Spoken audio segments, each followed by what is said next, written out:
The origins of gods. When we look back at the earliest stages of human history, it's clear that gods didn't just appear fully formed out of nowhere. They emerged from human imagination, direct responses to fear, wonder, and the desperate need to make sense of a confusing world. Imagine yourself thousands of years ago, standing in the middle of a thunderstorm. You hear the sky crack open with a deafening roar, lightning strikes nearby, and the ground trembles beneath your feet. You don't have modern science to explain atmospheric pressure or electrical discharge. What do? You create a story. You decide there must be a powerful being, something bigger than you, more dangerous than you, that controls this terrifying force. And just like that, the god of thunder is born. The same thing happened with the sun. Early humans relied on sunlight for survival. It brought warmth, food, and life itself. But it also disappeared every night, leaving people vulnerable in the dark, unsure if it would return the next morning. So, they crafted myths of sun gods, powerful deities who died each evening and rose again at dawn, fighting their way across the sky. The sun became not just a glowing ball of fire in the heavens, but a divine protector, someone to be worshipped, praised, and begged for mercy. In this way, natural forces became divine characters in humanity's ongoing drama of survival. What's striking is how universal this process is. Across the globe, in nearly every culture, humans personified nature. Rivers weren't just rivers. They were goddesses of fertility. Volcanoes weren't just volcanoes. They were angry gods demanding respect. The wind, the harvest, the sea, even death itself, each was transformed into a conscious, intentional force, usually with human-like motives. People didn't just see weather patterns or geological activity. They saw intention. They saw agency. They believed someone, some invisible personality, was behind it all. This habit of mind is something psychologists today call hyperactive agency detection. Our ancestors survived by assuming there was intention behind every rustle in the bushes. If you thought the noise was just the wind, but it was actually a predator, you didn't live long enough to pass on your genes. But if you assumed it was always a threat, always some kind of agent, you were more likely to survive. This evolutionary tendency didn't stop with predators. It spilled over into how we saw the natural world. The storm wasn't random. It was a god's anger. The flood wasn't just bad luck. It was punishment for moral failure. And here's the fascinating part. The gods that humans invented weren't abstract. They weren't faceless or neutral. They looked like us, acted like us, and shared our weaknesses. In other words, gods were mirrors. They reflected the culture, values, and struggles of the people who created them. In Norse mythology, the gods were warriors, drinking, fighting, and showing bravery because Norse culture valued those traits. In ancient Greece, the gods were beautiful, jealous, ambitious, and often deceitful, exactly like the competitive, dramatic society of the Greeks. In agricultural communities, gods were gentle, nurturing, and tied to harvest cycles. The pattern is crystal clear. People created gods in their own image, not the other way around. But why did this happen? The answer is simple: survival. For early humans, life was short and brutal. Death could come from a wild animal, starvation, disease, or another tribe. By creating gods, humans gave themselves a sense of control in a world that otherwise felt uncontrollable. Sacrifices, prayers, and rituals were not just random acts of superstition. They were attempts to influence reality, to feel that maybe, just maybe, they could avoid disaster. If crops failed, people assumed the gods were angry. If they succeeded, the gods must have been pleased. This logic created a feedback loop. The more uncertain life was, the more humans turned to gods for answers. There's also a deeply emotional layer here. Humans needed comfort. Imagine losing a child in a world without medicine, or watching your village starve because of a drought. Believing there was a reason that a god was in control, even if that god was cruel, was better than believing it was all meaningless chaos. A cruel god still provided order. A random universe offered only despair. So people clung to their gods, projecting their fears, hopes, and questions into the heavens. Interestingly, this process hasn't disappeared. Even today, when we have scientific explanations for thunder, earthquakes, or disease, many people still attribute these events to divine will. When something good happens, they call it a blessing. When tragedy strikes, they wonder if God is testing them. The same psychological mechanisms that invented gods thousands of years ago are still alive within us. So the origins of gods weren't mystical or divine. They were human. They came from the intersection of fear and imagination, survival and storytelling. They were humanity's first grand attempt to make sense of a dangerous world. And once created, they became deeply woven into the fabric of culture. Gods explained the unexplainable, gave meaning to suffering, and provided a sense of security in a world that was anything but secure. And here's the thought I want to leave you with at the end of this first part. When we study gods, what we're really studying is ourselves, our fears, our desires, our vulnerabilities. The gods were never truly about the sky, the rivers, or the sun. They were about us, humans, trying to find our place in the universe. Gods as reflections of culture. If the origins of gods began with fear and imagination, then their shapes, personalities, and roles were sculpted by culture. This is one of the most fascinating truths about religion. The gods people worshipped always mirrored the societies that created them. In other words, gods were cultural reflections. They didn't just come from the sky. They came from the ground up, from human values, human struggles, and human identity. Let's start with the Greeks. Ancient Greece was a society that celebrated beauty, intelligence, competition, and drama. Their gods reflected this perfectly. Zeus wasn't some distant, perfect being beyond human flaws. He was a ruler obsessed with power, quick to anger, and constantly entangled in affairs of lust and betrayal. Hera was jealous. Athena was wise. Ares was bloodthirsty. The Greek gods fought, schemed, and fell in love just like ordinary people. Their mythology wasn't about worshiping beings who were perfect. It was about magnifying human nature, our strengths and weaknesses, into divine form. The gods became characters in the eternal play of human life, but on a cosmic stage. Now contrast that with the Norse gods. These deities weren't lounging on thrones or indulging in endless luxuries. They were warriors, constantly preparing for battle, knowing that one day they would face Ragnarok, the end of the world. Why? Because Norse society lived in a harsh environment. Survival meant bravery, strength, and loyalty. Winters were brutal, resources scarce, and enemies everywhere. So their gods weren't about peace and comfort. They embodied endurance, courage, and the acceptance of an inevitable but honorable death. The mythology of Odin, Thor, and Loki wasn't just entertainment. It was cultural training, a spiritual reflection of what it meant to be a Viking. If we look at Egypt, we see yet another pattern. Ancient Egyptians lived along the Nile River, which flooded regularly and brought life to the land.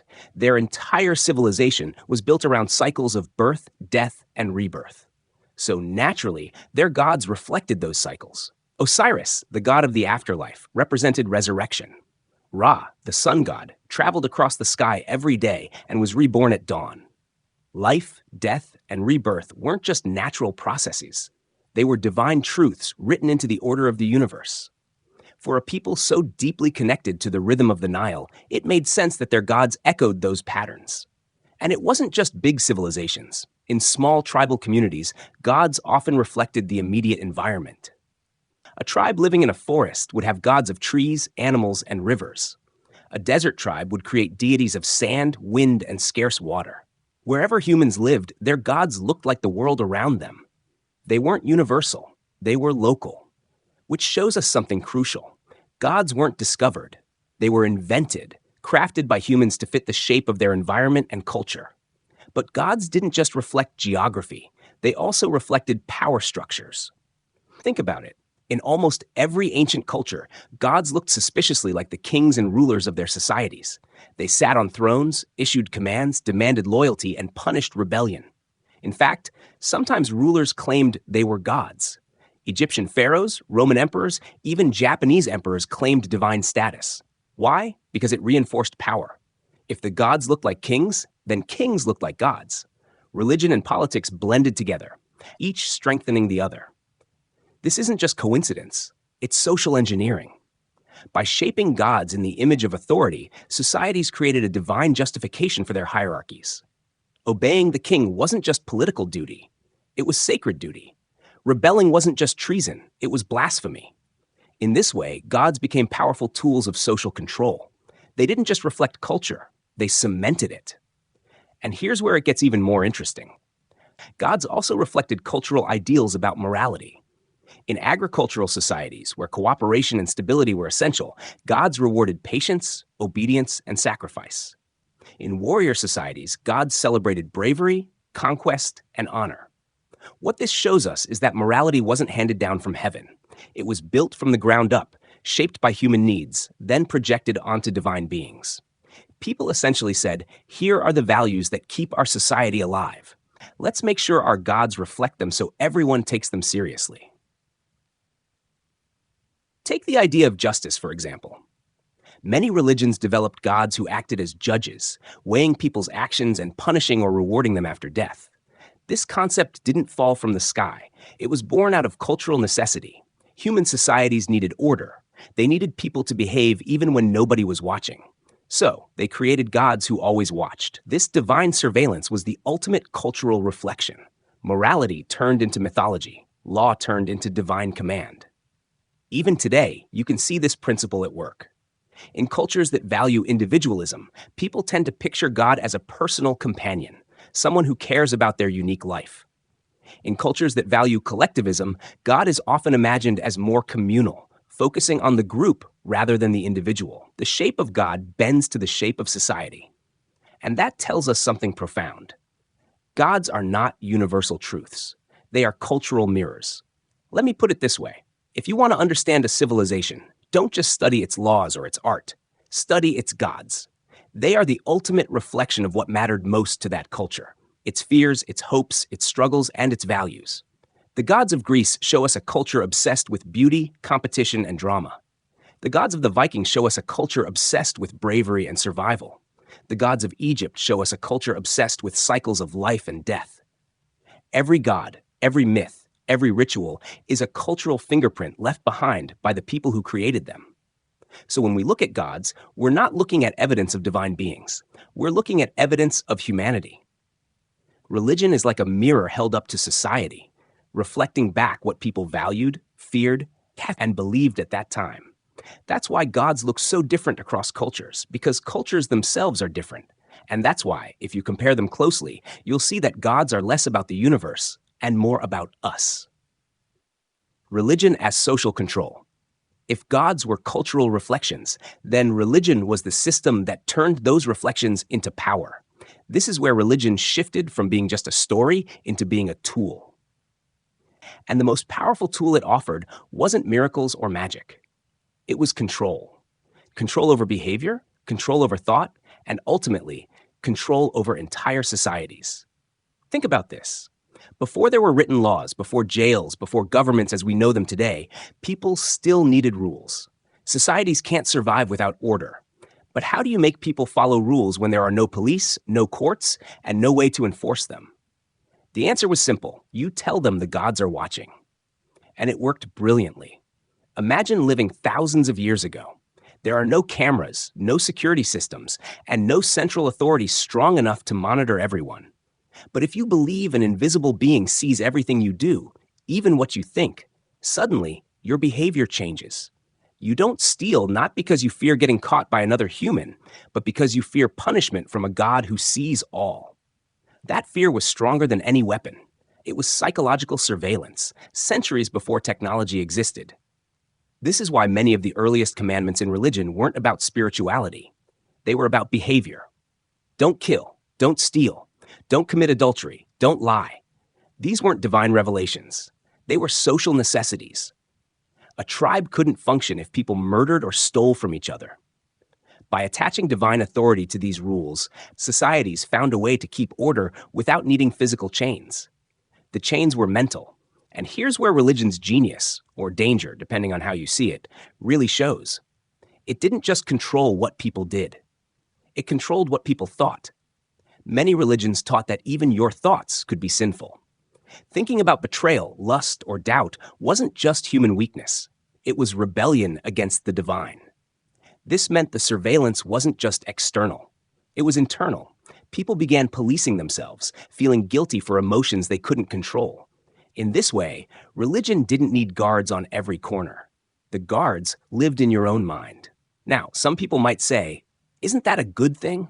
If religion kept people from killing or stealing, didn't it serve a positive purpose? Yes and no. It's true that fear of divine punishment probably reduced violence and created stability, but it came at a cost. Because instead of teaching people to act ethically, out of empathy, compassion, or reason, it conditioned them to act out of fear. That distinction matters. Acting ethically because you care about others builds genuine morality. Acting ethically because you're terrified of punishment builds obedience. And obedience is much easier to manipulate. This is exactly why rulers and elites throughout history embraced religion. A king's soldiers can only watch so many people, but a god can watch everyone. So if the king claims to speak for that god, suddenly his authority becomes unquestionable. Obeying the king isn't just political, it's sacred. Disobeying him isn't just rebellion, it's blasphemy. Religion, therefore, became one of the earliest and most effective forms of social control. Look at the concept of hell. Eternal punishment wasn't created because humans needed theological clarity. It was created because it scared people into obedience. You can escape earthly prisons. You can resist human punishment. But how do you resist eternal fire after death? You can't. The idea of hell was the perfect enforcement tool. Invisible, inescapable, and terrifying. And once it was planted in the human mind, it kept people in line far more effectively than swords or whips ever could. But here's the subtle brilliance of it. Religion didn't just use fear. It also used hope. Heaven, paradise, eternal reward. These were the carrots to balance the stick of hell. Work hard, suffer patiently, obey the rules, and you'll be rewarded forever after you die. This belief was incredibly powerful for societies where life was brutal, where suffering was constant, and where the poor had no real hope of escaping their conditions. By promising justice and happiness in the afterlife, religion convinced people to endure injustice and misery in this life. That's how control becomes internalized. A farmer suffering under oppressive rulers doesn't rebel because he believes his suffering is noble. A slave doesn't resist because he's told obedience will earn eternal paradise. A woman doesn't question her subordination because she's taught it's part of divine order. Control no longer requires chains or whips. It's woven into belief, into identity, into the deepest layers of the mind. And this is where religion became different from other cultural systems. Laws can be questioned. Leaders can be challenged. But when laws are declared divine and leaders are seen as chosen by gods, questioning becomes dangerous. You're not just breaking rules, you're attacking the sacred. And once something is labeled sacred, it becomes untouchable. That untouchability is what gave religion its extraordinary power over civilizations for millennia. Of course, not all of this was done with cruelty or manipulation. Many priests, shamans, and prophets truly believed in the systems they spread. They weren't necessarily scheming tyrants. They were often sincere. But sincerity doesn't erase the fact that these systems functioned as control mechanisms. Even if the intention was survival, the result was submission. And submission, when enforced across entire populations, becomes power. It's also important to notice how religion targeted the mind through emotions like guilt. Guilt was one of its most effective tools. If you convince people that they are broken, sinful, or unworthy, you can then offer them the cure: forgiveness, salvation, redemption. But that cure always came through obedience. You couldn't fix yourself on your own. You needed the system, the rituals, the priests, the commandments. Religion created both the disease and the medicine. And in doing so, it locked people into a cycle of dependence. So when we say religion was a form of social control, it's not an exaggeration. It controlled through fear of punishment, hope of reward, manipulation of guilt, and the sanctification of authority. It wasn't just about what you believed. It was about how you lived, how you thought, and even how you felt. And that kind of control is deeper than any government could ever achieve on its own. But here's the paradox. While religion controlled people, it also unified them. Shared beliefs created social cohesion. They turned scattered individuals into tribes, tribes into nations, and nations into civilizations. By binding people with common myths and moral codes, religion made cooperation possible on scales that would have otherwise been unthinkable. And so, while it limited freedom, it also enabled collective survival. This paradox is at the heart of religion's role in human history. It both suppressed and sustained us. The psychology of belief. If religion worked as a tool of control, it only succeeded because humans are wired to believe. To understand why gods, myths, and rituals spread so effectively, we have to look inside the human mind. Belief isn't just a cultural invention. It's rooted in psychology. And once you see how the brain works, you'll realize why belief in the supernatural was almost inevitable. Let's start with the most basic instinct, survival. The human brain evolved to detect patterns, even when they weren't there. Imagine being an early human walking through tall grass. You hear a rustle. If you assume it's just the wind and you're wrong, you might get eaten by a predator. But if you assume it's a predator, even if it's only the wind, you survive. Over thousands of generations, this bias for false positives became part of our wiring. We are designed to see intention, even when none exists. That's why humans talk about luck, fate, destiny, or spirits. We don't tolerate randomness well. Our brains demand meaning. Now apply that instinct to the universe. The sun rises and sets, crops grow and die, storms appear out of nowhere, diseases strike without warning. These patterns feel intentional, like someone is pulling the strings. And because humans were already wired to assume agency, it was natural to conclude someone must be behind this. That someone became the gods. But it doesn't stop there. Humans also evolved with what psychologists call theory of mind, the ability to imagine what others are thinking. This skill helps us cooperate, predict behavior, and navigate social life. But it also means we project minds onto things that don't have them. We don't just see the wind blowing, we imagine the wind wants something. We don't just see the river flowing, we imagine the river is angry or generous. Theory of mind, when applied to nature, becomes animism, the belief that everything has a spirit. And animism was one of the earliest forms of religion. Fear, of course, played its role. Humans are highly motivated to avoid danger, and fear sharpens belief. If you think a spirit in the forest might punish you for disrespect, you behave cautiously. That fear-driven behavior increases your survival odds.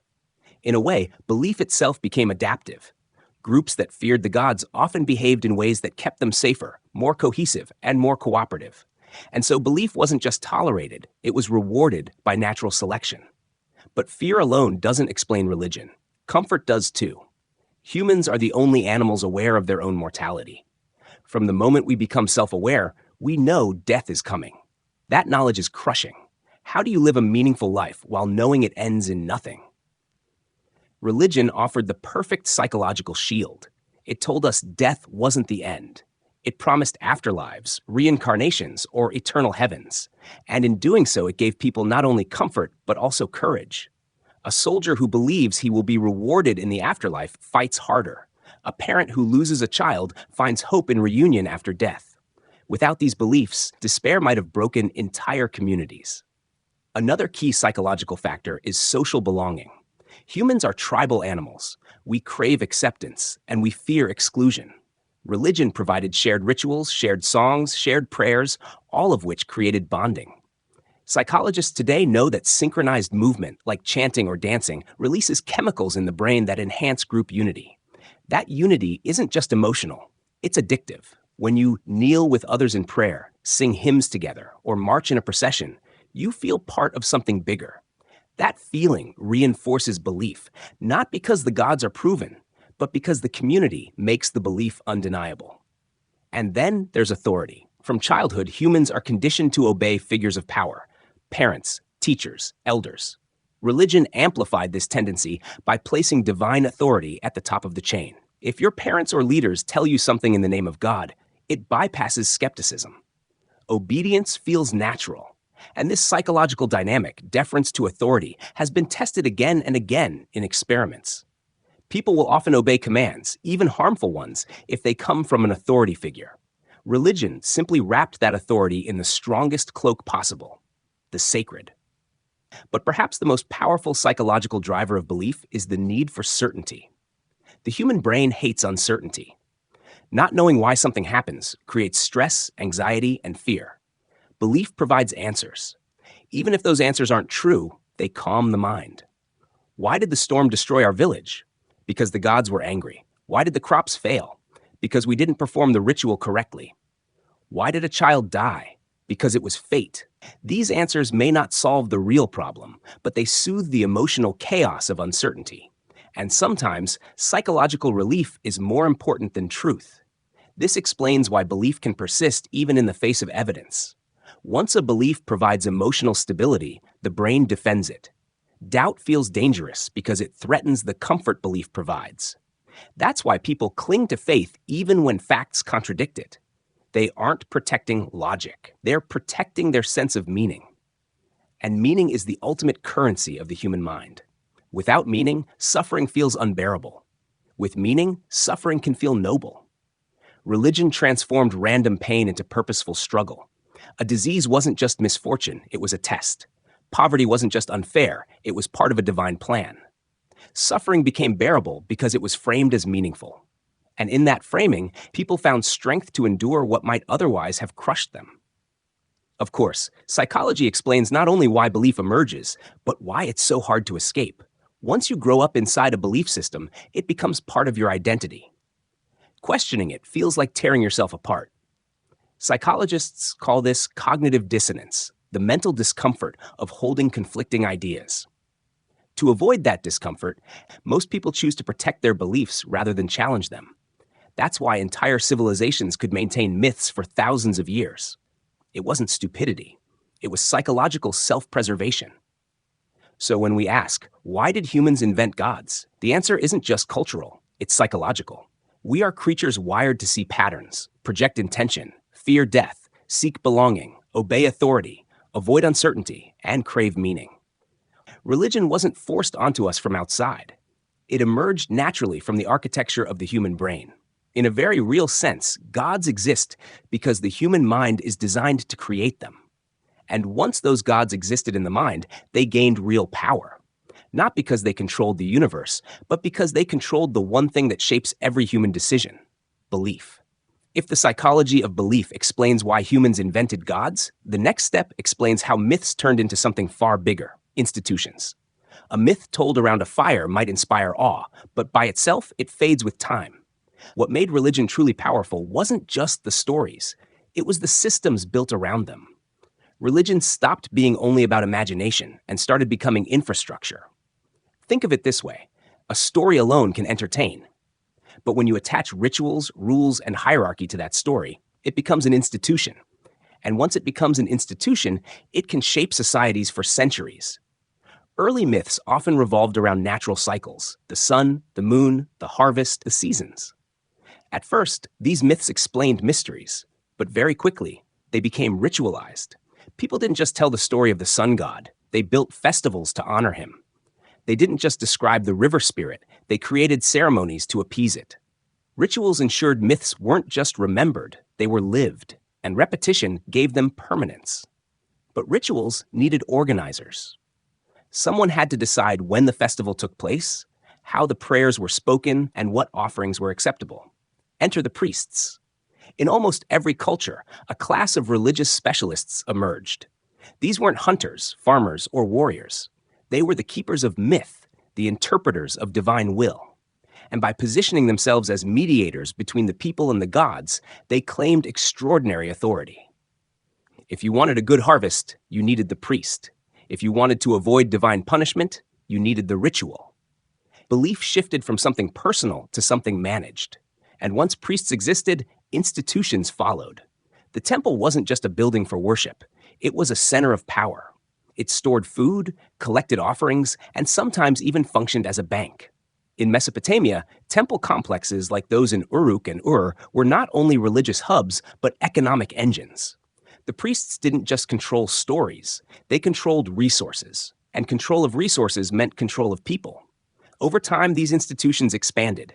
Religion developed codes of conduct, laws, and moral systems. What began as myths about gods soon evolved into commandments about how humans should behave. Don't steal. Don't kill. Respect authority. These weren't just moral teachings. They were tools of order. By embedding rules within divine authority, institutions created stability. If you disobeyed the law, you weren't just defying a ruler, you were defying God. That made enforcement much easier. Fear of punishment wasn't only about prisons, it was about eternal damnation. And institutions thrived on that fear. The promise of heaven and the threat of hell became mechanisms for social control. They didn't require constant policing because people internalized the rules. Even alone, even unwatched, people behaved as if an invisible judge observed them. Psychologists today call this supernatural monitoring. Ancient institutions used it masterfully. The gods were always watching. And if the gods were always watching, then the institutions claiming to represent them were indispensable. But religion wasn't only about fear. Institutions also provided hope and unity. Shared rituals created collective identity. Massive festivals gathered thousands of people together, making individuals feel part of something far larger. The Great Pyramids of Egypt, the ziggurats of Mesopotamia, and the temples of Mesoamerica weren't just architecture. They were symbols of unity, monuments to shared belief. Even if people disagreed on daily matters, they agreed on the sacred, and that agreement built civilizations. Another critical element of institutional religion was writing. Oral myths could change, but written scripture froze them. Once stories became texts, they could be preserved, standardized, and enforced. In ancient Sumer, myths were carved into clay tablets. In India, the Vedas were carefully memorized and eventually written down. In the Middle East, commandments were etched into stone. Writing transformed myth into law, turning flexible traditions into rigid systems.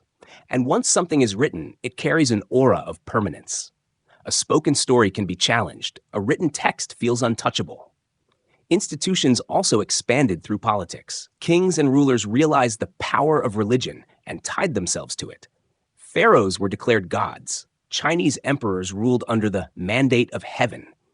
European monarchs claimed divine right. By aligning political authority with divine authority, rulers strengthened both.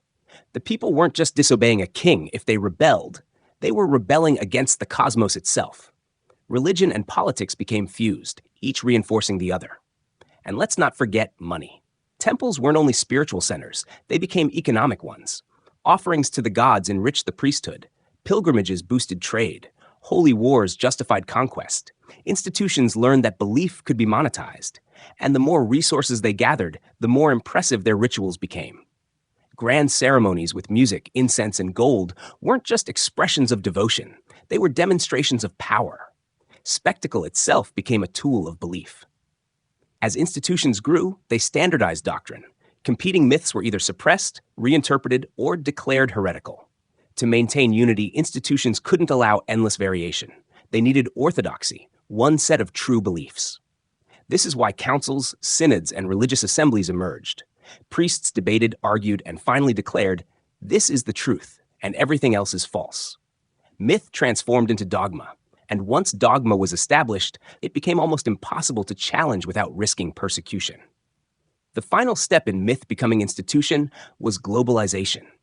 Religions didn't stay local. They spread through trade routes, conquests, and migrations. As they spread, they absorbed local traditions, adapting while maintaining core structures. Christianity absorbed pagan festivals. Buddhism adapted to Chinese philosophies.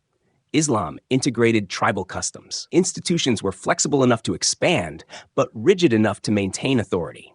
And that balance made them enduring.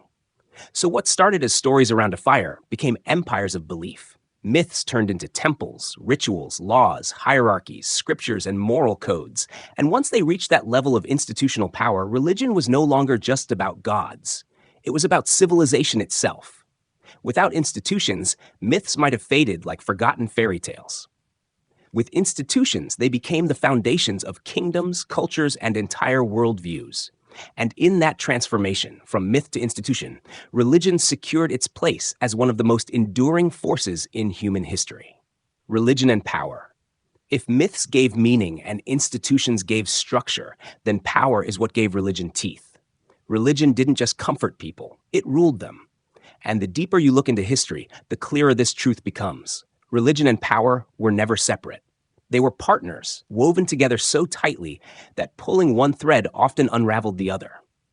Let's start with the most basic form of power, social control. Imagine living thousands of years ago in a community where written laws didn't exist. How do you stop people from stealing, lying, or killing? Human authority could punish them, yes, but only if they were caught.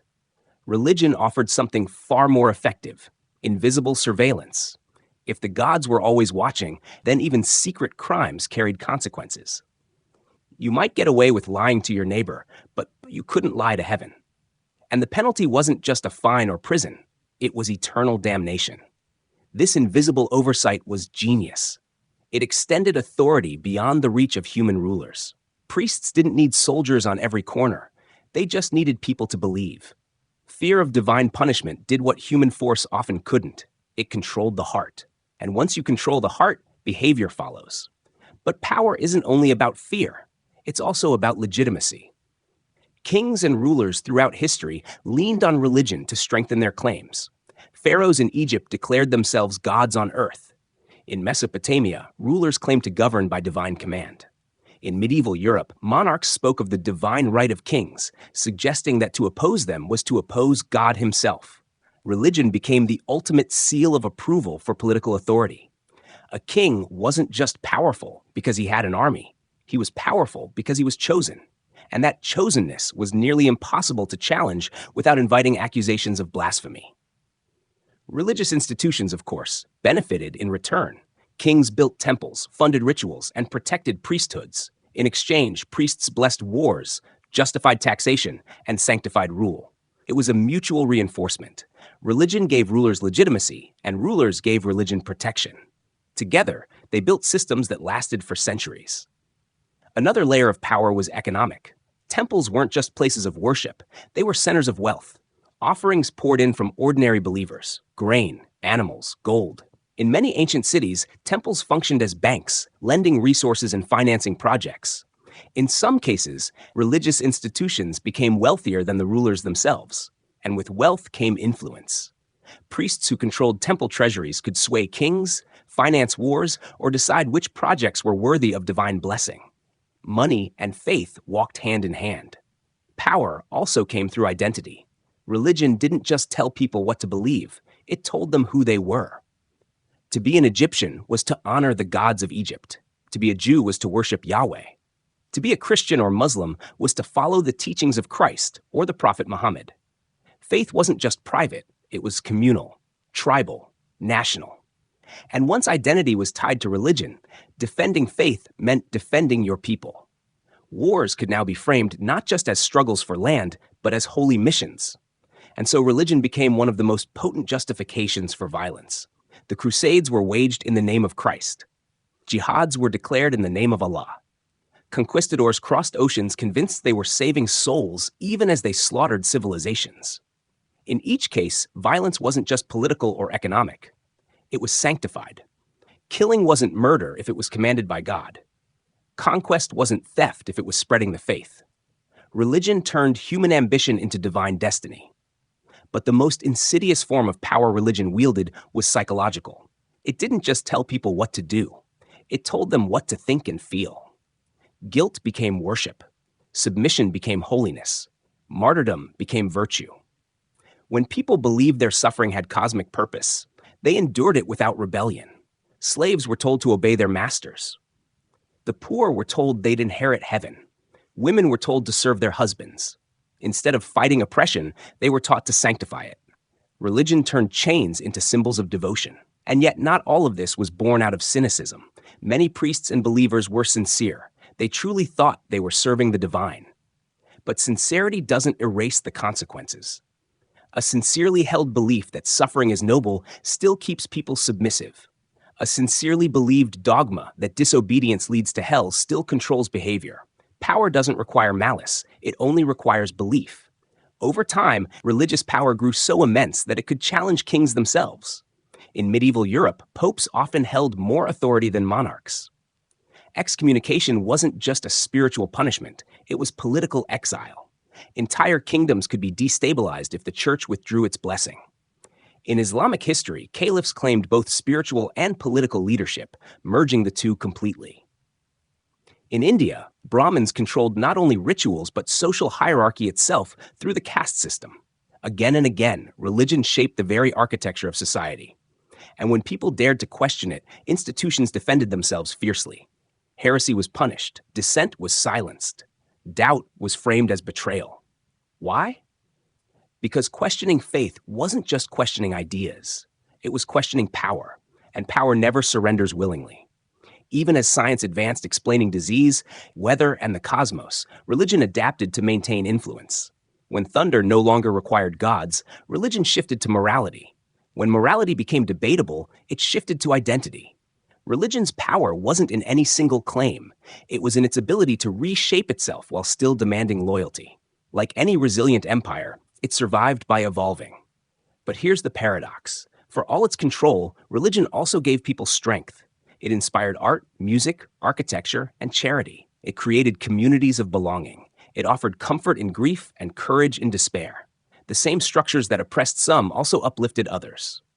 Power is never one-dimensional, and religion's power has always been double-edged. The question, then, isn't whether religion is powerful. It always has been. The question is what kind of power it exerts, liberating or controlling, compassionate or coercive. Throughout history, it has been both. And that duality is why religion has lasted.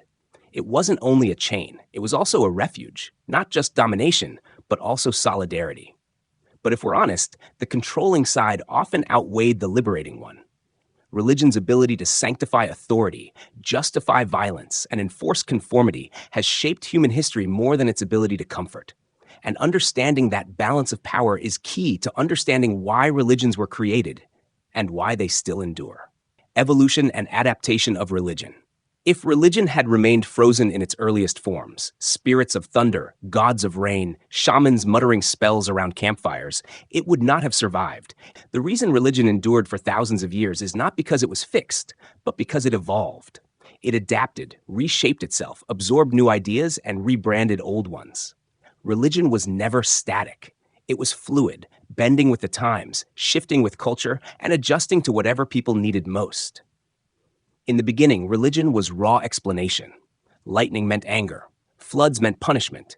Illness meant spirits had been offended. But as human societies grew more complex, simple stories no longer sufficed. Religion had to adapt to bigger questions. Not just, why does thunder strike? But why are we here? Not just, how do we avoid famine? But what happens after death? As civilizations advanced, so too did their faiths. Gods became more sophisticated. Myths became more elaborate. Rituals became more structured. Take the Greeks, for example. Their gods were no longer just forces of nature. They were complex characters with personalities, jealousies, and intrigues. Zeus wasn't just the sky, he was a ruler with flaws. Athena wasn't just wisdom, she was strategy and war. These gods reflected the growing sophistication of human thought. Religion mirrored not just nature, but human psychology. And then came the shift to monotheism. Instead of a pantheon of flawed deities, some cultures began to imagine a single, all-powerful god. Why? Because as kingdoms grew larger and more centralized, so did their gods. One empire, one ruler, one god. Monotheism wasn't just a spiritual evolution, it was a political one. It unified people under a single belief, erasing tribal divisions and giving rulers greater authority. It simplified the cosmic order in the same way kingdoms simplified political order. But adaptation wasn't only about theology. Religion evolved by absorbing culture. Christianity, for instance, didn't destroy pagan traditions in Europe. It absorbed them. Festivals of the solstice became Christmas. Fertility rituals became Easter. Pagan gods were rebranded as saints or demons. Islam, too, drew from Judaism and Christianity, reshaping older traditions into a new narrative. Hinduism absorbed countless local cults, weaving them into an ever-expanding pantheon. Religion survived not by erasing the old, but by dressing in its clothes. This adaptive quality gave religion extraordinary resilience. When new ideas threatened it, religion reshaped itself to coexist. When philosophy questioned myths, religion reframed them as allegories. When science explained the heavens, religion claimed those explanations were merely uncovering God's design. When morality shifted, religion reinterpreted its texts. Over and over, it bent without breaking. But this flexibility came at a cost: contradiction. Religions that claimed eternal truth constantly rewrote themselves. What was once literal became metaphor. What was once forbidden became accepted. What was once central became forgotten. And yet, because questioning was taboo, believers rarely acknowledged the shifts. Adaptation was disguised as continuity. Another form of adaptation was psychological. Religion learned how to target not just fear of nature, but fear of the self. It shifted from explaining storms to explaining guilt. from controlling the environment to controlling desire. It promised forgiveness for sins, meaning for suffering, and purpose for existence. It offered certainty in a world that remained uncertain. In doing so, it tapped into insecurities deeper than weather or famine. It tapped into the human condition itself. And this is why religion spread so effectively across cultures.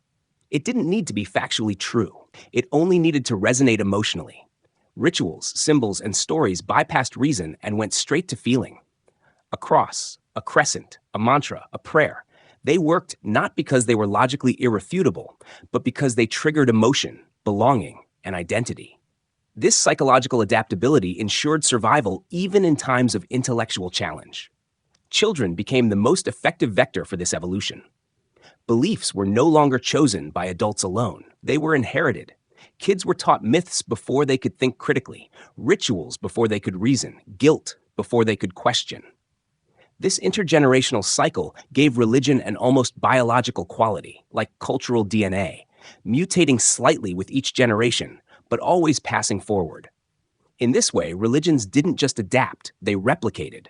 Even when faced with massive threats, like the Enlightenment or the rise of science, religion evolved again. Instead of claiming to explain physics, it leaned harder into morality. Instead of insisting on literal cosmology, it embraced metaphor. Instead of resisting modernity outright, many faiths rebranded themselves as personal, symbolic, or mystical. The gods of thunder may have disappeared, but the God of the heart remained. This evolution is why religion remains alive today, even in secular societies. For some, it's no longer about divine law or cosmic order, but about mindfulness, meditation, community, or tradition. Religion has shed skins over and over again, always finding a way to stay relevant. But here lies the paradox. Religion's adaptability proves its human origins. If it were divine, eternal, and perfect, it wouldn't need to change. Truth doesn't evolve. Only human stories do. And yet, for believers, each adaptation is presented as timeless. Each shift is framed not as reinvention, but as revelation. Still, we can't ignore the brilliance of this adaptability. It's why religions have outlasted empires, kingdoms, and entire civilizations. They survive because they aren't rigid. They are living myths, adjusting to human needs, reshaping themselves to fit new eras, always promising answers even when the questions change. So when we ask why religions were created, part of the answer is this: they weren't just created once. They were recreated endlessly, reshaped by fear, hope, culture, and power. Religion was never just a product of its time. It was a survivor of all times, and that survival depended on its ability to adapt, not to reality, but to our longing for meaning. Religion as identity and division. Religion has always been more than just a set of beliefs about gods, spirits, or the afterlife. It has been a badge, a banner, a marker of who belongs and who does not. At its core, religion gave humans something they craved: identity. It told people not only what to believe, but who they were. To be Christian, Muslim, Hindu, Buddhist, or Jew was not just about rituals or prayers. It was about belonging to a story, a lineage, a people. Religion created tribes far larger than bloodlines ever could. In small societies, kinship defined identity. You were your father's son, your clan's member. But as societies expanded, kinship wasn't enough. You needed a broader glue, something that bound strangers into one people. Religion filled that role. Believing in the same God, praying the same prayers, performing the same rituals, these created trust among people who otherwise had no reason to trust each other. A Christian merchant could trade with another Christian, even across vast distances, because they shared a sacred framework. A Muslim could welcome another Muslim as brother or sister, no matter where they were born. Religion expanded the circle of belonging far beyond blood. But with identity comes exclusion. If religion tells you who you are, it also tells you who you are not. To belong to one faith often meant being against another. Pagans versus Christians, Catholics versus Protestants, Sunnis versus Shias, Hindus versus Muslims. The same force that unified within also divided without. Religion became a double-edged sword. It created solidarity, but also hostility. And this division wasn't accidental. It was built into the system. Sacred texts often reinforced the idea that outsiders were dangerous, impure, or condemned. The faithful were chosen, while unbelievers were lost. This narrative of us and them gave religion power. Because nothing strengthens a group more than a common enemy. Whether that enemy was another tribe, another nation, or another faith, religion turned difference into conflict. History is filled with these divisions. The Crusades weren't just wars for land. They were framed as holy wars, battles between God's chosen and the infidel. The 30 Years' War in Europe wasn't merely political. It was Catholic against Protestant, neighbor against neighbor. Even today, conflicts in the Middle East, South Asia, and Africa carry deep religious undertones. When identities harden into absolutes, compromise becomes impossible. But it wasn't always swords and blood. Sometimes division was quieter, woven into everyday life. Religious laws dictated who you could marry, who you could eat with, who you could befriend. To cross those boundaries was betrayal. Whole communities were kept apart not by walls, but by sacred rules. And so religion shaped not just belief, but social order. It drew invisible lines between us and them, lines that often lasted centuries. Yet identity is also why religion could inspire such loyalty. People didn't just follow doctrines, they defended them with their lives. To abandon faith was to abandon self. Apostasy was worse than betrayal, it was erasure. And this loyalty gave rulers immense power. Kings and empires leaned on religion to justify authority. To rebel against the crown was not just treason, it was heresy. Religion fused with politics to make disobedience not only illegal, but sinful. This merging of faith and power magnified both unity and division. Shared religion kept empires cohesive. But when empires fractured, religion became the fault line. Boundaries of belief often became boundaries of nations. Even centuries later, the echoes remain. Why are India and Pakistan divided? Why does Northern Ireland still bear scars of Catholic-Protestant conflict? Because religion was never just private. It was collective identity, drawn into maps, flags, and wars. And yet there's a paradox here. While religions often divide against each other, inside their walls they preach universal love, compassion, and brotherhood. Christianity speaks of loving one's neighbor, Islam of the Ummah, the global community of believers, Buddhism of compassion for all beings. But in practice, that universal message usually narrowed down to all who believe as we do. The circle of compassion had borders. Still, we must ask, why was religion so effective at shaping identity? The answer lies in ritual and story. Beliefs alone don't bind people, shared experiences do. Singing hymns together, bowing in prayer side by side, fasting during the same season.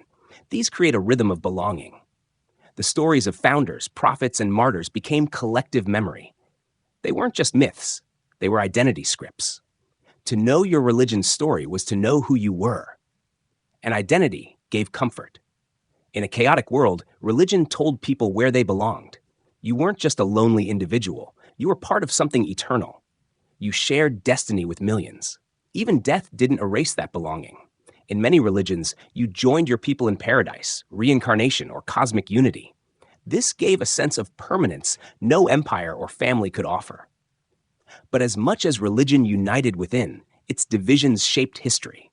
The world we live in today, its borders, its conflicts, its alliances, cannot be understood without acknowledging how religion drew lines of identity. Nations still wave flags with religious symbols. Leaders still invoke God to justify wars, and believers still define themselves not just by what they follow, but by what they reject. Religion as identity has been both a blessing and a curse. It gave strangers a sense of family, but it also turned strangers into enemies. It inspired compassion, but also crusades. It built communities, but also walls. Perhaps the greatest irony is this. The very tool humans created to overcome fear and chaos ended up fueling some of the greatest divisions and violence in history. And yet, despite all this, people cling to it. Because to abandon religion is not just to abandon a belief. It is to abandon a name, a tribe, a belonging. For many, that loss is worse than doubt. And so religion continues, not only as a faith, but as an identity marker, one powerful enough to outlast reason, politics, and even peace itself. Religion and power.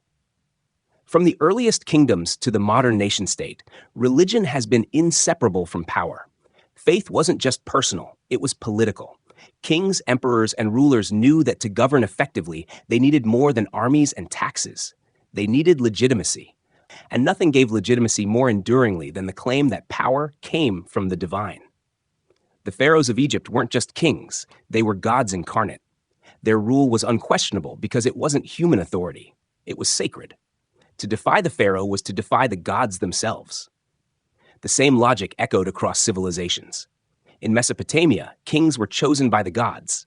In China, emperors ruled under the mandate of heaven. Their authority linked directly to cosmic order. In medieval Europe, monarchs ruled by divine right, claiming crowns not from people but from God. Again and again, religion transformed raw political power into something untouchable, eternal, and unquestionable. For rulers, religion was the most efficient tool of control. Armies could suppress rebellion, but faith could prevent rebellion before it began. If people believed the king was divinely appointed, obedience wasn't just loyalty, it was salvation. And if disobedience meant eternal punishment, rebellion became unthinkable. Religion reached deeper than fear of law. It touched the soul. But the relationship between religion and power was not one-sided. Religious leaders also needed rulers. Priests, monks, and clerics relied on kings and emperors for protection, land, and wealth. Temples and churches weren't just places of worship. They were centers of economic and political influence. In medieval Europe, the Catholic Church owned vast estates and commanded armies. In the Islamic caliphates, religious scholars legitimized rulers while rulers funded mosques and schools. The alliance was mutually reinforcing. Rulers gained divine legitimacy, and religions gained worldly power. Yet this alliance often produced tension. Who held ultimate authority, the crown or the altar? History is filled with power struggles between kings and priests, emperors and popes. In Europe, monarchs in the Catholic Church clashed for centuries, each claiming supremacy. In Islam, debates raged over whether caliphs or scholars should lead. Even in Asia, emperors sought to control Buddhism or Confucian traditions, shaping them into instruments of state. The question was always the same. Does religion serve power, or does power serve religion? When aligned, the results were massive. Empires spread under banners of faith. The Roman Empire Christianized and then used Christianity to unify its territories. Islamic caliphates expanded rapidly, their armies fueled by religious zeal and promises of divine reward. Colonization in the Americas, Africa, and Asia often carried both sword and cross. Missionaries went hand in hand with conquerors, claiming lands for empire and souls for God. Religion justified conquest, turning expansion into sacred duty. But religion didn't just serve rulers, it also gave people power to resist. Prophets, reformers, and revolutionaries often spoke in the language of faith. Moses leading the Hebrews out of Egypt, Muhammad challenging Meccan elites, Martin Luther confronting the Catholic hierarchy. All framed resistance as obedience to God rather than rebellion against men. Even in modern times, movements from Gandhi's nonviolent resistance to Martin Luther King Jr.'s civil rights campaign drew power from religious conviction. The same force that legitimized empires also fueled revolutions against them. This duality, religion as both tool of control and weapon of resistance, makes it one of the most powerful forces in history. It binds rulers and ruled in a shared story, but it also gives the oppressed language to challenge authority. The darker side, however, is when religion fused with absolute power. Theocracies emerged where religious leaders became rulers themselves. In such systems, questioning political authority meant questioning divine will. From the papal states of medieval Europe to the ayatollahs of modern Iran, religion wielded direct political control. And while some theocracies brought stability, many brought persecution, as dissent was crushed not only as treason, but as blasphemy. Even today, echoes remain. Politicians still invoke God to justify policies, wars, or campaigns. Flags carry crosses, crescents, and stars of David. Oaths of office are sworn on sacred texts. Courts debate laws rooted in religious morality. The modern world may appear secular on the surface, but power and religion remain deeply intertwined. Why is this relationship so enduring? Because religion provides what politics alone cannot: meaning. Politics governs the body, but religion governs the soul. Laws can compel obedience, but only belief can inspire sacrifice. Soldiers fight harder when they believe their cause is holy. Citizens obey more willingly when they believe their ruler's authority is sacred. And communities endure hardships when they believe suffering has divine purpose. Power without faith is fragile. Power with faith becomes nearly unbreakable. Yet there is danger in this fusion. When rulers cloak themselves in religion, they make opposition dangerous. To question authority becomes heresy. To resist injustice becomes rebellion against God. This silences dissent and sanctifies oppression. Wars become holy, persecution becomes righteous, and cruelty becomes divine duty. Some of history's bloodiest episodes were fueled by rulers claiming God was on their side. But history also shows cracks in the alliance. When religion loses credibility, rulers lose legitimacy. When rulers become corrupt, religion becomes discredited. And when faith inspires reform, entire systems can collapse. The Protestant Reformation shook Europe to its core, not only splitting Christianity, but destabilizing monarchies and reshaping politics. In the modern era, secular revolutions often arose in reaction to oppressive religious rule. The same power that once stabilized kingdoms could destabilize them when trust was broken. In the end, religion and power have always been partners, sometimes harmonious, sometimes hostile, but always bound together. Religion gave rulers the ability to sanctify authority, and power gave religions the means to spread and endure. Their alliance shaped empires, fueled wars, inspired revolutions, and continues to influence politics today. Perhaps the most sobering lesson is this: when faith and power join hands, the consequences reach far beyond prayer or policy. They shape the destinies of nations, the lives of millions, and the very course of history. Religion and morality. When most people think about religion, the first thing that comes to mind isn't politics or power. It's morality. Religion, after all, presents itself as the great teacher of right and wrong, the voice that tells us how to live, how to treat others, and how to understand justice. From commandments carved in stone to parables spoken by wandering prophets, religions throughout history have claimed authority over the moral compass of society. But here's the question: does morality come from religion, or does religion borrow from morality? Were humans wandering aimlessly in moral chaos until divine laws arrived? Or were people already developing ideas of fairness, compassion, and justice long before priests and prophets wrote them down? Let's start with the basics. Nearly every religion has some form of the golden rule: treat others as you want to be treated. Christianity frames it as Jesus' command to love your neighbor. Buddhism encourages compassion for all living beings. Islam emphasizes justice, kindness, and generosity. Hinduism teaches ahimsa, or nonviolence. Judaism commands love and fairness toward both neighbor and stranger.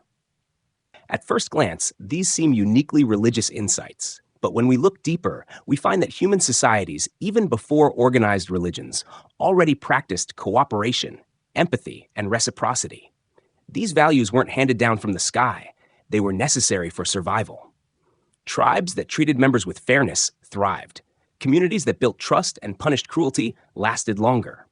In this sense, morality didn't need religion. It was already woven into the human experience. So why then did religion become such a powerful moral authority? Because it added something beyond reason: enforcement. It wasn't just treat others well because it helps the community. It was treat others well or God will punish you. Religion turned morality into law backed by cosmic justice. Suddenly, doing good wasn't only logical, it was eternal. And doing wrong wasn't just breaking a rule, it was endangering your soul. The Ten Commandments are a classic example. Do not steal, do not murder, do not lie. These are moral principles most humans already understood. But in the biblical narrative, these weren't just social agreements, they were divine decrees. Breaking them wasn't simply a crime against society, it was sin against God. That shift gave morality an unshakable weight. Humans could argue with each other, but who could argue with the divine? Across cultures, religion performed the same role. Ancient Egyptian morality centered on Ma'at, the cosmic principle of order and justice. To live ethically wasn't just to be a good neighbor, it was to align with the universe itself. In Hinduism, Dharma defined duty and morality, linking every action to the spiritual order. In Confucian thought, morality was tied to harmony, respect, and family, though less explicitly divine. Everywhere, morality was anchored in something larger than the individual. This anchoring had profound effects. By tying morality to religion, societies created stability. People were less likely to cheat, steal, or murder if they believed unseen eyes were always watching. Even if rulers weren't around, even if neighbors didn't know, God or the gods would. The invisible judge kept people in line. But this connection also came with problems. When morality depends on religion, morality becomes rigid. What is good is whatever sacred texts or leaders declare it to be. Sometimes that aligns with compassion and justice, but other times it justifies cruelty. Religious laws have been used to defend slavery, caste discrimination, holy wars, and persecution.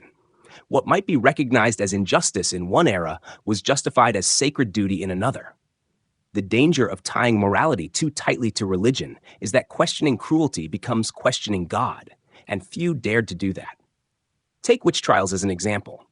Thousands of innocent people were executed in Europe and the Americas because religious authorities declared it moral to purge evil from society.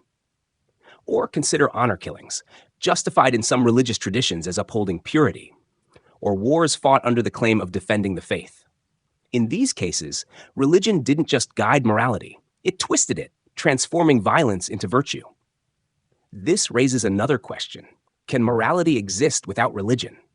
Many people fear that without divine laws, chaos would reign, and humans would revert to selfishness and cruelty.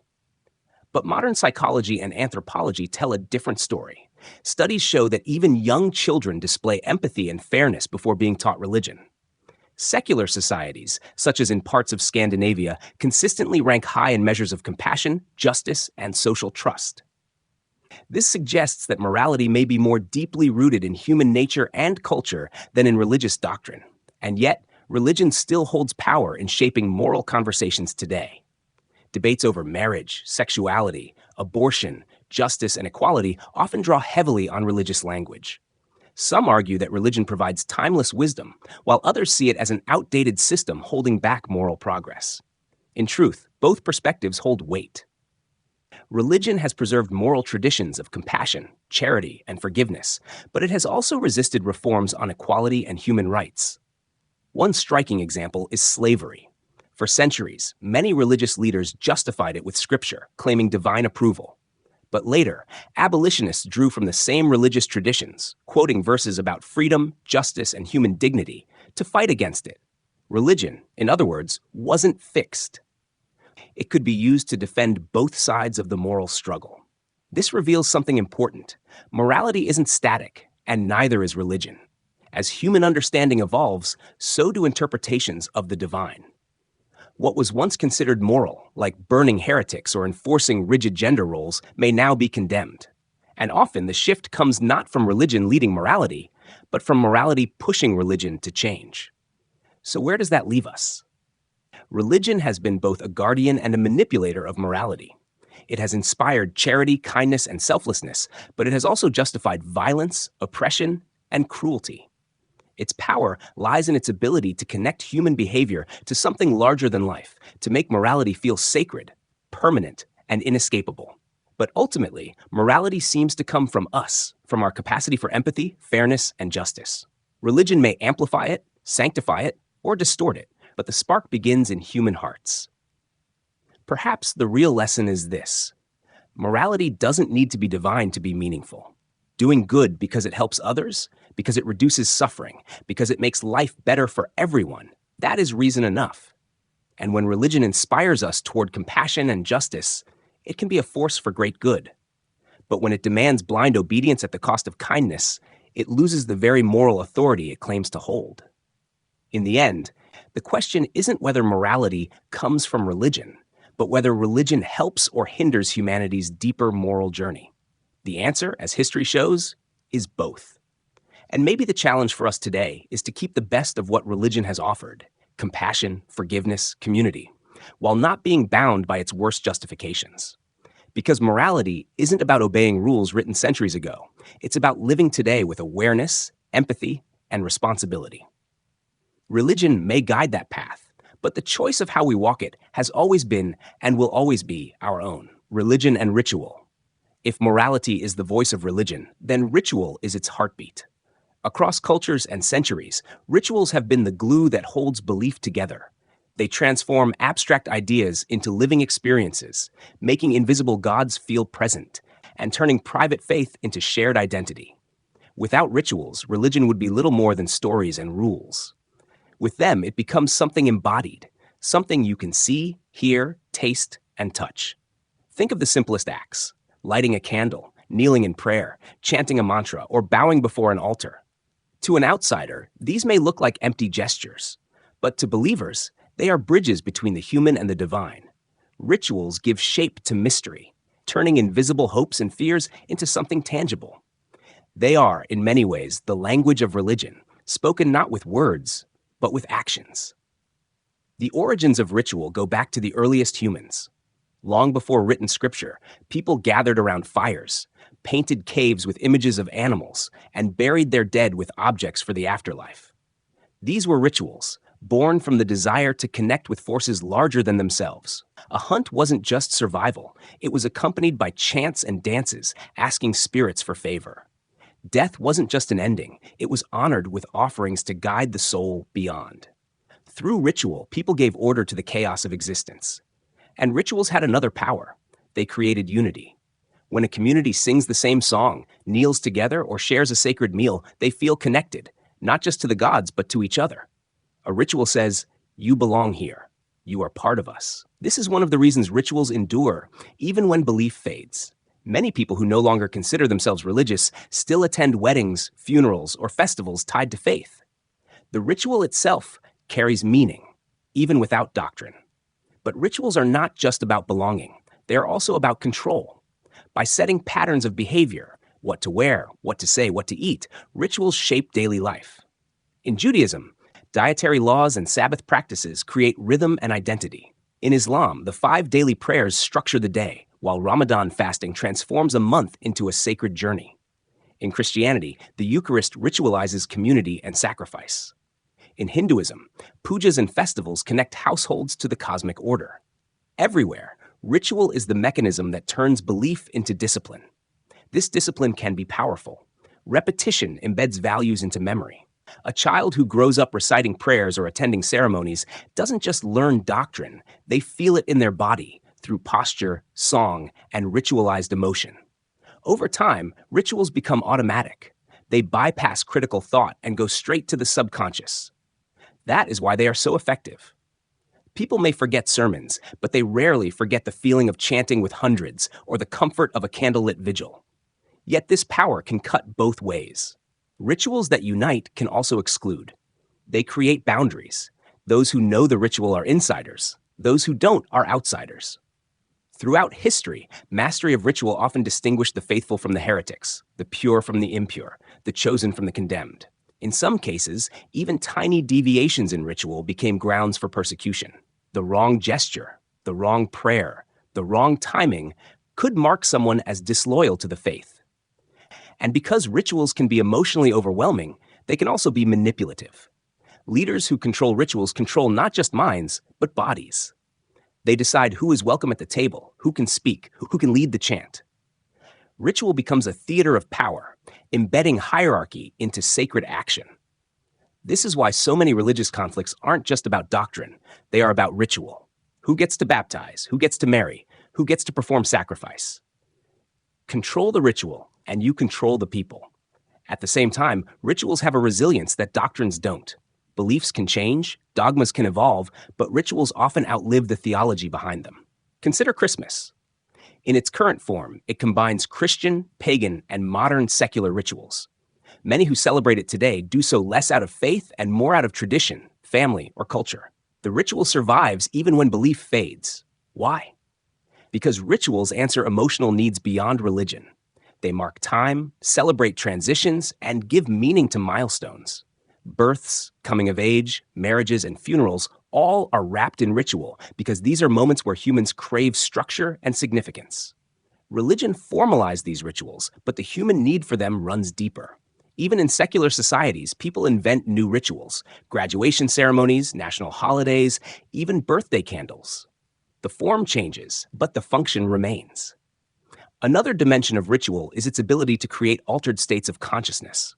Through chanting, fasting, dancing, or meditation, rituals push the body and mind into experiences beyond the ordinary. Anthropologists call this liminality, a threshold state where ordinary rules are suspended and participants feel transformed. In some traditions, this leads to visions or ecstasy. In others, it creates humility and surrender. Either way, rituals don't just teach beliefs, they let people feel them. But here's the paradox. Rituals are most powerful when their meaning is unquestioned, yet they often survive long after their original meaning is forgotten. People may no longer believe in the gods a ritual once invoked, but they continue the practice because it feels comforting, or simply because it is tradition. This is why rituals can be both liberating and limiting. They carry memory across generations, but they can also trap communities in patterns that no longer make sense. So, what role do rituals play in the modern world? For many, they are the last thread connecting them to religion.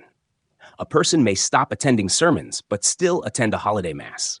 They may reject doctrine, but still light incense at an ancestor's shrine. Ritual gives them continuity without requiring full belief.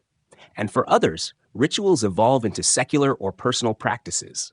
Meditation without Buddhism, yoga without Hinduism, mindfulness without formal religion. The ritual remains, but the theology is stripped away.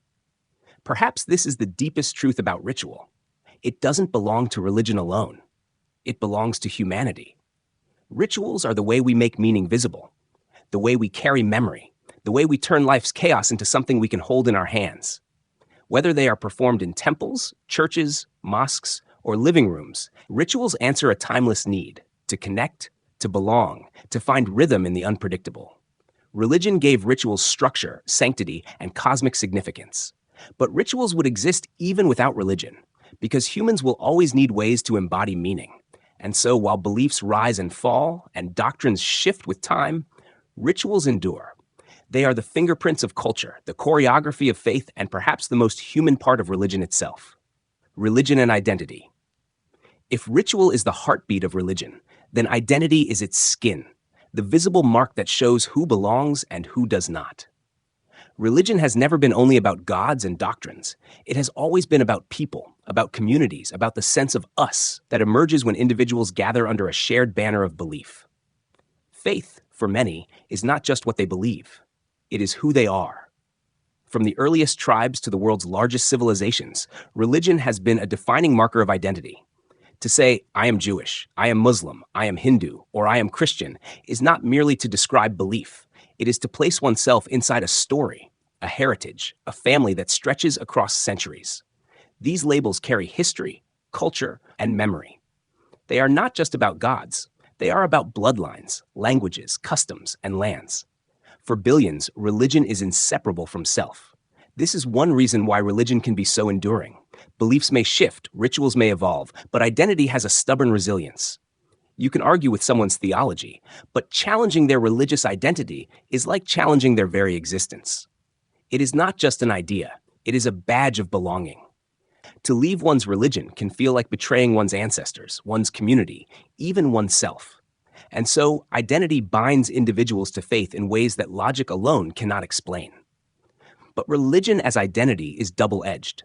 On one side, it provides belonging. It gives people a place in the world, a community that says, you are one of us. This is a profound gift, especially in a world where loneliness and isolation are common. Religious identity can create strong bonds of solidarity. In times of crisis, believers rally around each other, offering comfort, protection, and aid. To be part of a religious identity is to never truly be alone. On the other side, identity divides. It draws lines between insiders and outsiders, believers and non-believers. These lines can be harmless, as in festivals that celebrate a people's heritage, but they can also be dangerous, turning difference into hostility. History is full of wars, persecutions, and massacres, justified not by doctrine alone, but by the simple fact of us versus them. When religion fuses with identity, it often magnifies tribal instincts. It doesn't just say, we believe differently. It says, we are different kinds of people. And because identity is so emotionally powerful, it resists compromise. Beliefs can be debated, doctrines can be interpreted, but identity is felt in the bones. This is why religious conflicts are often so difficult to resolve. They are not just about ideas. They are about who people are allowed to be. To ask someone to abandon their religious identity is to ask them to erase part of themselves. Yet, despite this divisive potential, religion as identity has also been a source of strength. For oppressed communities, faith often serves as the last shield of dignity. Enslaved peoples carried songs and prayers that affirmed their humanity when everything else was stripped away. Minority religions preserved language, art, and memory in the face of conquest and colonization. In such cases, religion as identity becomes resistance, a way of saying, we will not vanish. Consider Judaism. Across centuries of exile, persecution, and genocide, Jewish identity endured, often precisely because it was religious. To be Jewish was not merely to follow laws or believe in God. It was to belong to a people, to carry a history. That identity preserved the community even when temples were destroyed and nations dissolved. Or consider Sikhism, where religious identity became so intertwined with visible symbols, turbans, uncut hair, the kirpan, that even in diaspora, Sikhs carried their faith as a daily marker of self. But identity is never static. As societies change, so too do the ways religion shapes identity. In the modern world, many people inherit religious identities without strict belief. They may call themselves Catholic, Buddhist, or Muslim, while rarely practicing the rituals or affirming the doctrines. Their identity is cultural more than theological. Religion here becomes a vessel of memory, a way of saying, this is where I come from, even if it is not how they live. At the same time, new forms of identity emerge from religious mixing. Global migration, interfaith marriages, and pluralistic societies create hybrid identities. Someone may be raised with one religion, marry into another, and live in a third cultural setting. They may blend practices, invent new rituals, or simply identify with multiple faiths at once. While older traditions often view this as dilution, it is also a sign of religion's adaptability. Identity, like belief, evolves. But what happens when religion and national identity fuse? This has been one of history's most powerful and dangerous alliances. Nations often define themselves through religion, casting faith as part of citizenship. To be Roman was once to honor Roman gods. To be medieval European was to be Christian. In modern times, nationalism often uses religion as a rallying cry. The result can be unifying, as in movements that draw strength from shared faith, but it can also be oppressive, excluding those who fall outside the dominant religion. When religion becomes nationalism, identity hardens into ideology. And yet, for all the dangers, religion as identity remains deeply human. We all long to belong, to be part of something larger than ourselves. For many, faith answers this need, not just with belief in the divine, but with membership in a people, a family, a story. Religion as identity says, you are not just an individual adrift in the universe. You are part of us. Still, the modern world is reshaping this equation. In some places, secular identities, national, political, cultural, are replacing religious ones. In others, religion is reasserting itself precisely because people feel those secular bonds are too weak. For every person who sheds their religious identity, another clings to it more fiercely, seeing it as the last anchor of meaning in a fragmented world. Perhaps this is the paradox. Religion as belief can be debated, religion as ritual can be adapted, but religion as identity is stubborn. It does not bend easily because it is woven into who people believe themselves to be. And so, whether we view this as dangerous tribalism or as vital belonging, we cannot understand religion without understanding identity. In the end, religion is not just about gods above or rituals performed. It is about people, about how they see themselves and each other. And while beliefs may change, while rituals may fade, the identities formed by religion remain, echoing across generations. To understand faith, we must see it not only as a matter of truth or practice, but as a matter of self. The future of religion. As we look to the future, religion stands at a crossroads. The world is changing faster than ever before, scientifically, technologically, culturally. And with these shifts, the role of faith is being questioned, reshaped, and reinvented. But what does the future hold for humanity's oldest institutions of belief? The first major force shaping religion's future is globalization. For the first time in history, nearly every culture is in contact with nearly every other culture. Ideas, rituals, and beliefs cross borders effortlessly. A person in Tokyo can access sermons from New York, prayers from Cairo, or meditations from Kathmandu. Exposure to diverse perspectives challenges traditional doctrines and encourages reinterpretation. Some faiths become more syncretic, blending elements from multiple traditions to resonate with modern practitioners. Others double down on orthodoxy, emphasizing purity and identity in the face of a multicultural world. Technology also plays a transformative role. Virtual reality, Augmented reality and digital media are creating new spaces for worship and religious experience. Online communities allow people to participate in rituals without leaving their homes. Entire congregations can meet virtually, share sacred texts instantly, or meditate together across continents. While some critics argue that this erodes the tangible aspects of faith, community, physical ritual, sacred space, it also democratizes access. A teenager in a remote village can now engage with global spiritual teachings, something unimaginable a century ago. Science continues to influence religious thought as well. Advances in neuroscience, cosmology, genetics, and artificial intelligence are reshaping our understanding of reality. Questions that were once answered with divine explanation, origin of the universe, consciousness, life and death, are now being explored through empirical study. This does not necessarily eliminate faith, but it does challenge traditional narratives. Many modern believers reinterpret Scripture metaphorically rather than literally, blending spiritual meaning with scientific understanding. Some turn toward philosophies that focus on ethics, mindfulness, or personal growth rather than supernatural claims. Yet, despite these pressures, religion persists and in some cases flourishes. In times of uncertainty, instability, or rapid change, people often turn to faith for comfort and guidance. Global crises, from climate change to pandemics, economic instability to political turmoil, reignite questions about purpose, morality, and human destiny. Science can explain mechanisms, but it does not always satisfy emotional and existential needs. Religion, even in a secular age, provides meaning, ritual, and a sense of community. The future may also see the rise of personalized spirituality. Just as consumer culture has taught individuals to tailor products to their desires, modern seekers are tailoring faith to their own needs. Some combine elements of multiple religions, creating individualized systems of practice. Others adopt secular philosophies that retain ethical or meditative elements from religious traditions. This customization reflects broader cultural trends. People seek autonomy, self-expression, and direct experience rather than adherence to authority. Faith becomes less about submission to an institution and more about crafting meaning that resonates personally. Conflict will remain part of the religious landscape. As long as belief is tied to identity, the potential for division exists. But the forms of conflict may shift. Rather than large-scale wars, tensions might manifest in ideological battles, social polarization, or cultural debates over values and morality.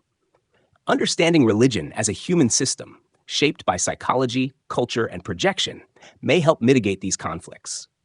Awareness of the human role in shaping gods and doctrines could encourage dialogue, tolerance, and cooperation. The environmental crisis may also transform religious thought. As humans confront the fragility of life and the interconnectedness of ecosystems, spiritual perspectives may evolve toward ecological ethics. Nature could become sacred in new ways, prompting a rise in eco-spirituality, reverence for the planet, and ethical frameworks rooted in sustainability. Religions that embrace environmental stewardship may gain relevance, while others that ignore ecological realities may face decline. Artificial intelligence and biotechnology pose entirely new questions for faith. If machines become conscious, if human life can be significantly extended, or if minds can be digitally preserved, traditional concepts of soul, afterlife, and divine purpose are challenged. Some may reinterpret gods as consciousness itself, or the universe as an intelligent system. Others may see technology as a tool to achieve godlike control over life and death. These innovations will force humanity to rethink the relationship between the divine, mortality, and ethics. Ultimately, the future of religion may be less about gods in the sky and more about human meaning-making. As science and technology expand the boundaries of knowledge, humans increasingly confront the reality that meaning, morality, and purpose are responsibilities, not handed-down certainties. Religion may persist not as a set of fixed truths, but as a flexible framework for understanding life, connecting communities, and guiding moral action. The one constant is adaptation. Religions that survive are those that evolve with humanity, responding to new knowledge, cultural shifts, and human needs. Those that resist change risk fading into history. Yet, even as belief systems change, the psychological roots of faith remain. Humans crave connection, seek justice, long for love, and confront mortality. These enduring needs ensure that religion, in some form, will continue to shape lives, societies, and cultures. The future may see fewer literal gods and more metaphorical ones, fewer rigid dogmas and more fluid spiritual practices. But the drive to understand, to belong, to find meaning will remain unchanged. Religion will continue to be a mirror of humanity, reflecting our fears, hopes, and ideals back at ourselves. In the end, whether through traditional worship, personal spirituality, or philosophical exploration, the story of religion is far from over.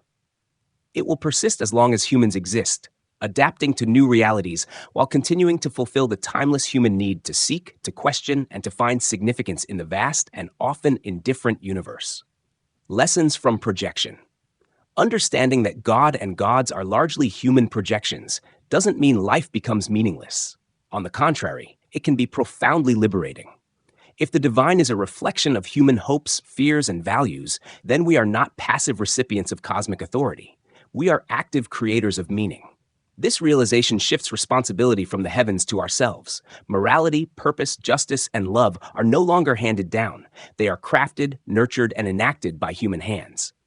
One key lesson is ownership of values. If God embodies human ideals, then those ideals are ours to uphold. We no longer need to wait for divine intervention to enact justice or compassion. Every act of kindness, every ethical choice becomes a manifestation of the same principles we once projected onto gods. Humanity itself becomes the source of morality, not a deity. This empowers individuals and communities to shape societies intentionally, rather than attributing social order to external forces. Another lesson is critical thinking and awareness. Recognizing projection encourages skepticism and reflection. By examining how beliefs have been shaped by culture, politics, psychology, and survival needs, we become less vulnerable to manipulation by leaders, ideologies, or institutions claiming divine authority. Understanding that many religious doctrines are culturally conditioned projections allows us to question them thoughtfully, distinguishing timeless truths from context-bound interpretations. Psychological insight is another benefit.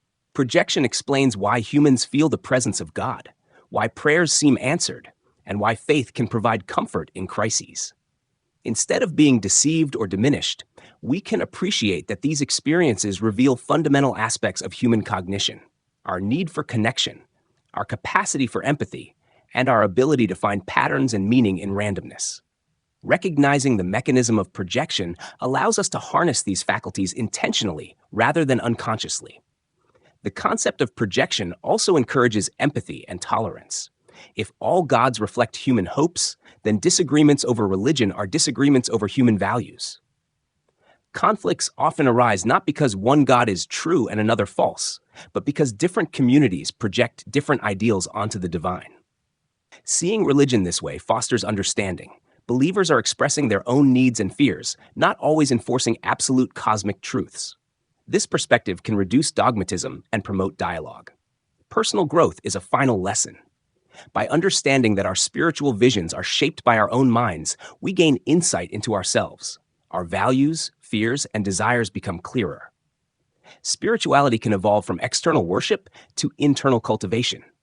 Meditation, mindfulness, ethical reflection, and community service become practices through which we enact the virtues we once projected onto gods. In this sense, human imagination is a tool for self-understanding and transformation. Ultimately, the lesson of projection is that power, love, meaning, and morality reside within us. Gods are mirrors of our potential as much as our limitations. By recognizing this, we reclaim agency over our lives and societies. We stop waiting for miracles and start creating them. We stop outsourcing justice, compassion, and purpose to imagined beings and begin cultivating them here on Earth. Life is not diminished by the absence of external divine authority. Instead, it becomes richer, more nuanced, and deeply human. The universe may be indifferent, but human consciousness, empathy, and creativity are not. We are capable of generating meaning, beauty, and moral order, not because a god commands it, but because we recognize their value and choose to embody them ourselves. By seeing God as projection, we gain clarity, responsibility, and freedom. The lesson is simple yet profound. The qualities we once sought from the divine exist in us, waiting to be realized. Every act of courage, compassion, or love is an affirmation that humanity itself is capable of creating the sacred. Understanding that God is largely a projection of human hopes, fears, and values leads to a powerful conclusion. The source of meaning, morality, and purpose is not external. It lies within us. The gods we once worshipped, the prayers we offered, and the scriptures we followed were reflections of our own desires and ideals. By recognizing this, we reclaim agency over our lives and the world around us. This realization encourages personal responsibility. We no longer wait for divine guidance to do what is right or meaningful. Justice, compassion, love, and courage are not gifts from above. They are creations of human intention and action. Every choice we make, every act of kindness, becomes a way to embody the virtues we once projected onto the divine.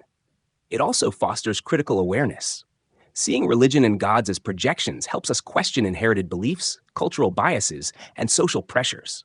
It teaches us to discern which values are genuinely beneficial and which are shaped by fear, politics, or tradition. This clarity allows us to build moral frameworks based on reason, empathy, and shared humanity rather than unquestioned authority. Moreover, understanding projection reveals the psychological roots of spirituality. Our need for comfort, meaning, and connection explains why gods have persisted throughout history. By acknowledging this, we can channel our imagination and emotional energy consciously through meditation, reflection, community work, or creative expression, rather than unconsciously attributing power to imagined entities. Finally, it brings freedom and empowerment.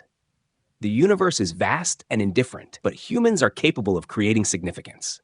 By internalizing the lessons of projection, we recognize that the love, justice, and purpose we once sought from God exist within our own minds and actions. Meaning is not discovered, it is made. Life is not guided by cosmic intent, it is shaped by our choices. In the end, seeing God as a projection is not a loss, it is a revelation. It shows that humanity itself is sacred, capable of imagination, moral reasoning, and compassion. It frees us from reliance on external authority, placing the responsibility and the power to create a meaningful, ethical, and purposeful life squarely in our hands. The world may be indifferent, but we are not. The divine may be a reflection, but we are real. The meaning, love, and justice we seek are ours to cultivate. Recognizing this is the ultimate lesson. The gods we imagined are mirrors, and in them we see ourselves and our power to shape our own destiny.